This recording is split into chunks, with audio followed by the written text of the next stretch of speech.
Hello, my name is Lars Drudgaard. I come from the International Center Against Abuse of Covert Technologies, and I'm very honored that I have been given a chance to interview Mr. Barrie Trower, together with my fellow Danish citizen, Mr. Stephen Bell. My pleasure. Maybe you could introduce yourself. Yeah, I'll tell you how I came into this. In the 1960s, very early 1960s, I trained with the government microwave warfare establishment. I looked at all aspects of microwave warfare. And when I finished my time in the military, because I had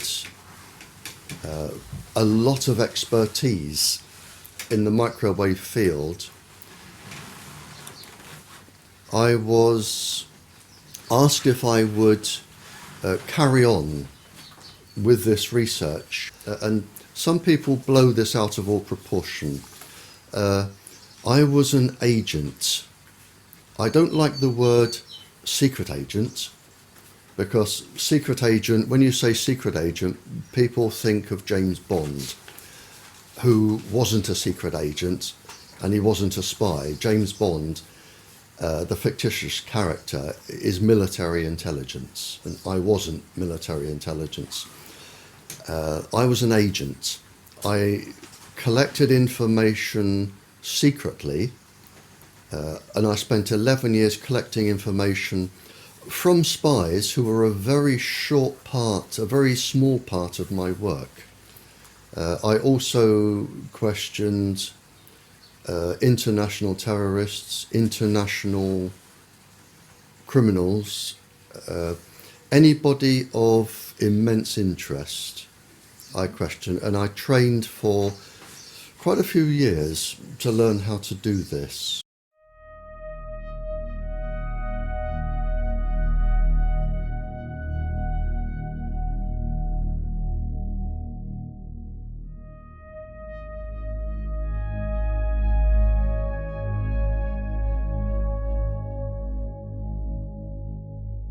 They found that there was an unusual number of breast cancers, childhood leukemias, other cancers, and they couldn't work out why. So they changed some of the staff, and then they went down with leukemias and cancers. And again, they changed the staff, and then they looked into this and found they were being microwaved. And this is where the United States became a little bit naughty. They decided to keep this quiet. The Americans used their own people as initial guinea pigs to develop their own weapons. And then when it was discovered what was going on, initially there was a denial that you always get. Then there was a cover-up report, and finally a very renowned professor, I think he has about 18 professorships, John Goldsmith, he wrote the definitive proper report and found that low-level microwaves were causing an enormous amount of cancers and leukemias and ill effects. And by then, everybody was leaping onto the microwaves as stealth weapons, and they go from there, which was the 50s, right up to and including the present day.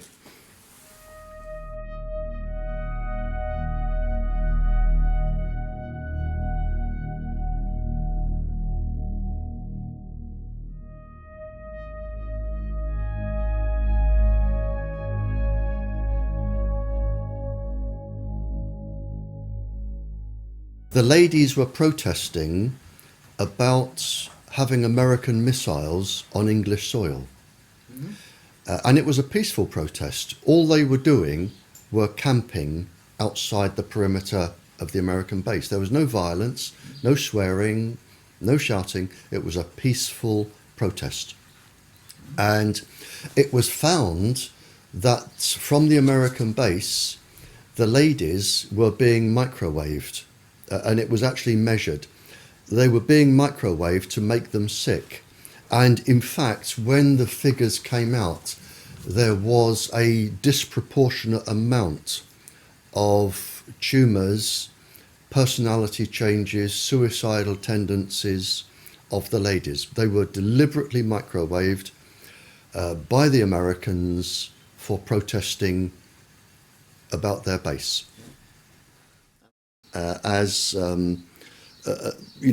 With one pulse frequency, you can just make people so suicidal they can't be bothered to act like a demonstrator anymore. All they want to do is sleep or lay in bed all day. So if you're targeting demonstrators, you make them suicidally depressed, and they don't care about demonstrating anymore because they're too upset. Whereas if you want to cause a specific psychiatric illness, you would have an infrared device that followed the person, and you would link it to a pencil-thin microwave source, so the microwave beam would always target a specific gland or a specific part of the brain or an eye or a heart. So you would have them being targeted. They can cause insanity, and it was an experiment. One of the experiments was to take an ordinary sane person, cause insanity, and have a psychiatrist who was unknown to everybody diagnose schizophrenia or paranoia or a psychiatric illness.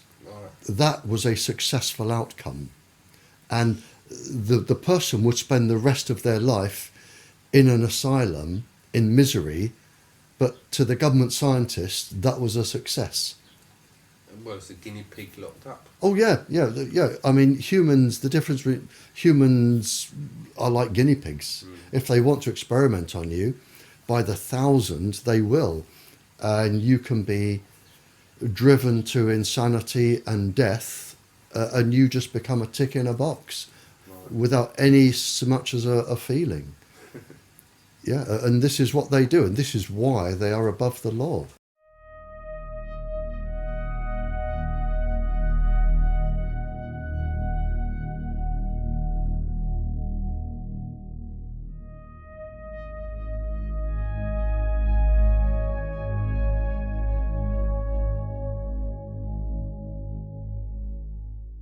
It wasn't until around the 70s that this became secret.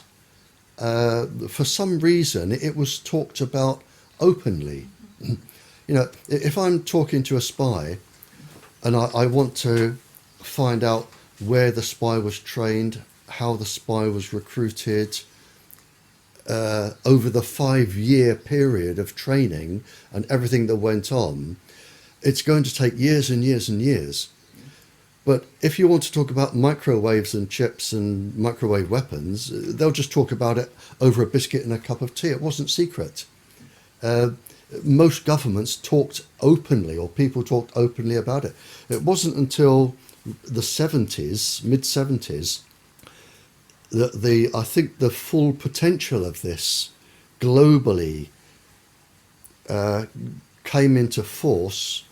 And the governments decided then to put everything under the Official Secrets Acts. But until then, nothing was secret. It was just talked about openly. That's actually very interesting. Yeah, I mean, it just wasn't, people didn't know about it. It wasn't general knowledge. You wouldn't meet somebody in the supermarket and say, have you got a chip in? But the people that had them knew they had them, and they would go around talking about them, and other people would talk about them. Whereby with the special forces you could send down, if you had an idea roughly what country they were in, you could send down a beam from a satellite. The chip would be switched on by the beam, energized, and would send a signal back. You've got that type of chip. The other type is when it is pulsing continuously to stimulate, let's say, a gland in the body at a set frequency to produce a specific chemical that will produce a specific biochemical response in the brain. So you can have one working permanently, and you can have them working intermittently, and you can have them that will only work if they are stimulated. Yeah, I mean, voices are the easiest ones because all you have to do is stimulate the cochlea with a set resonant frequency. It's very easy. Voices are very easy, and it isn't people imagining voices. They physically hear them. They physically hear. As I'm talking to you, my voice isn't inside your brain. My voice goes no further than an inch into your ear, no further at all. It's the electrical signal that makes you interpret how I sound. And once you've got this electrical signal, which can be a chip or lots of things, you can physically make people hear voices, certain voices. And it can be any conversation, and it can be anybody you want to hear. It can be a soft, angelic voice. It can be a god. It can be something that scares you, like a devil. It can be anything.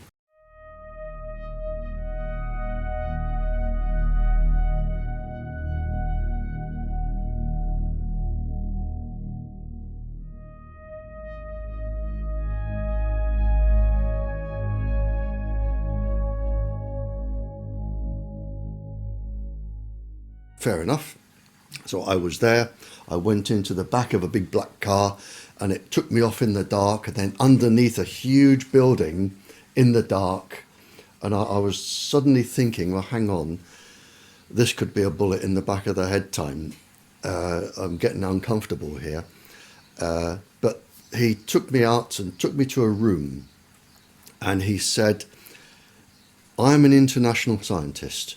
He said, and something is really, really worrying me, and I have to tell somebody who can tell the world. Now, I actually knew what he told me, I knew was going on anyway, because it had been discussed in other countries. But he said, it is now possible to genetically change